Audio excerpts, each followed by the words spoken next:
What is up, guys? We're back with another video, and today we're checking out this CPU cooler right here. This is the Jonsbo PISA A5 and it's only $30. So let's go ahead and take a look.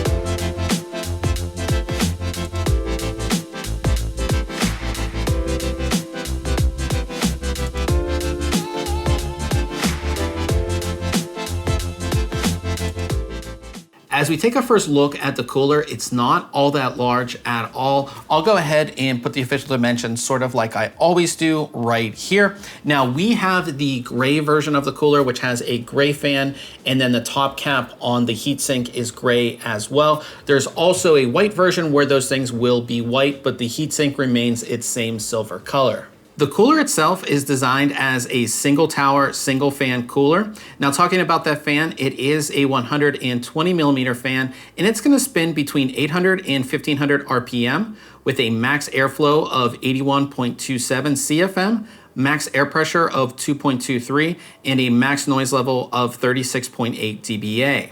As I said, the fan frame is gray, but then the fins are actually an opaque white, which is gonna go well with the RGB lighting. Each corner of the fan has rubber on it to cut down on vibration noise. As we look at the cooler from the side, we can see just how thin the heatsink is, but not only the heatsink, the entire package itself. Being this thin, you're gonna have 100% RAM compatibility. The cooling fan is held into place by simple fan clips. Moving around the back of the cooler, we can get a better look at the heatsink stack and how it's designed. We can also see the heat pipes that go up into it.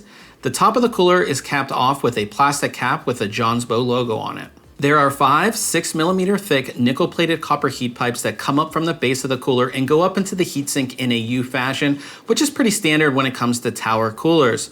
The base of the cooler itself is actually fashioned as a heatsink as well, which will definitely help out with cooling.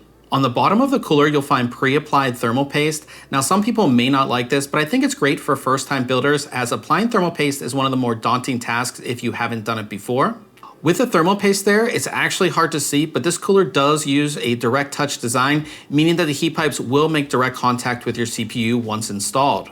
When it comes to installation, we're gonna be doing our installation on an Intel Z490 system. So this installation should be pretty much the same across LGA 1150, 1151, 1155, 1200, and 1700 sockets.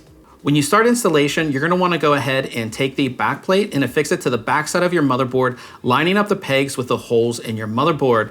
Now, our back plate was slotted for LGA 1200, but you may need to move the pegs around for other sockets. Next, take the plastic spacer adapters and put them on top of the pegs on the back plate. Be sure to install them with a narrow side down. They should lock onto the pegs pretty easily. Now go ahead and take the mounting brackets and install them on either side of the CPU socket with the included screws. With the fan on the cooler removed, carefully place it on top of your CPU, lining up the screws on each side with the pegs on the mounting brackets. Secure the cooler by simply screwing it in. Using the included fan clips, go ahead and install the fan on the front of the heatsink. Be sure to plug in the power cable and RGB cable to your motherboard. With the cooler fully installed, we can see that we have 100% memory clearance. As far as the RGB lighting goes on the fan, it does look pretty good once installed. Remember, you can easily control the lighting with your motherboard's RGB software. It's also nice to see that our memory is not covered up by the cooler at all. As far as testing goes, we test both temperatures and sound levels at both idle and load states. So here's a rundown of our test system.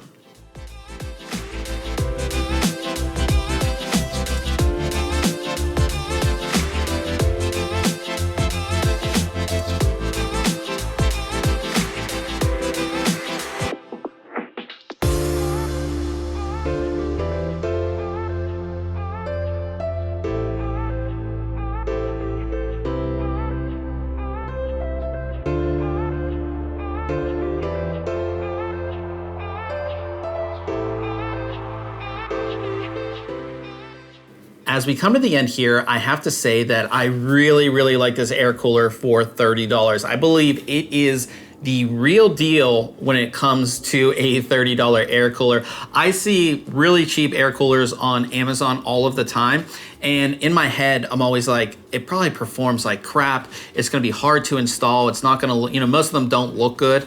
This cooler checks all of the boxes. So as far as performance goes, it is actually pretty good for its price. It's not the best cooler that we've tested, but it's definitely not the worst either. So you have pretty good performance. As far as noise levels go, it is a bit louder than some of the other coolers, but I think in that high load situation, you're gonna be gaming anyways, and you're gonna put on headphones and you're not gonna hear it, you know, probably at all. And then on top of that, like, it doesn't sound like a stock cooler. If you ever used, especially like an AMD stock cooler, when you put full load on your CPU, that thing sounds like a jet engine. This doesn't sound like that, so you're definitely good there. It's very easy to install, so the instructions are easy to follow. It took us about 10 minutes to get this cooler installed, not hard at all.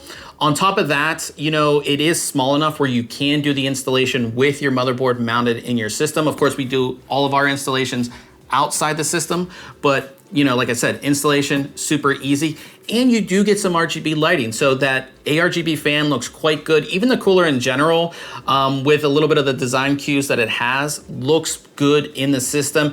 And again, you can control all of that RGB lighting using your motherboard's RGB software, so I definitely like that. You know, like I said, for $30, you really can't go wrong with this cooler. And think, you know, most air coolers these days are between $50 up to $100, so that extra money you're saving could be like a higher capacity SSD, better memory, things like that. So if you have any questions about this cooler, go ahead and leave it in the comment section below. I'll also have links below where you can go ahead and pick this cooler up. Now, if you enjoyed this video, I would appreciate it if you hit the thumbs up, and we'll see you guys in the next video.